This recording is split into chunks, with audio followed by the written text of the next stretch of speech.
केंद्र सरकार कतिले जम्मू कश्मीर में लगे 370 और आर्टिकल 35A ला हटाए जाए में बालोद में 370 मीटर भव्य तिरंगा यात्रा निकाल के पीएम नरेंद्र मोदी के आभार करे गई। भाजपा ग्रामीण मंडल कतिले ए तिरंगा यात्रा निकाली गई, जेमा नगरवासी सहित आसपास और सब्बो वर्ग के लोगन मन रिमझिम फुहारा के बीच ए तिरंगा यात्रा में शामिल हुए।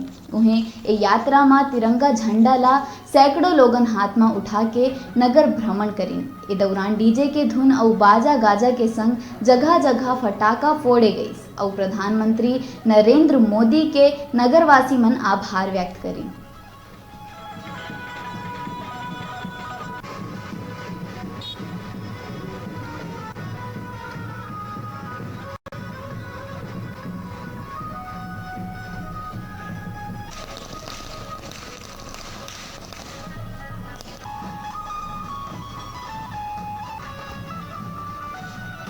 आजन तिरंगा यात्रा कश्मीर में धारा 370 और 35 हटने के संबंध में जो भारतीय जनता पार्टी शुरू से चाह रही थी कि धारा 370 हटे, एक देश में एक कानून, एक विधान, एक निशान होना चाहिए, और जिसके लिए हमारे डॉक्टर मुखर्जी जी ने बलिदान दिया वो आज पूरा हुआ। पूरा भारत देश धारा 370 हटने से खुश है और उसी खुशी के उपलक्ष्य में आज हम तिरंगा यात्रा का आयोजन किए थे, जिसमें बढ़ चढ़ के हमारे कार्यकर्ताओं ने और बालोद के सभी जनता ने हमको सहयोग दिया।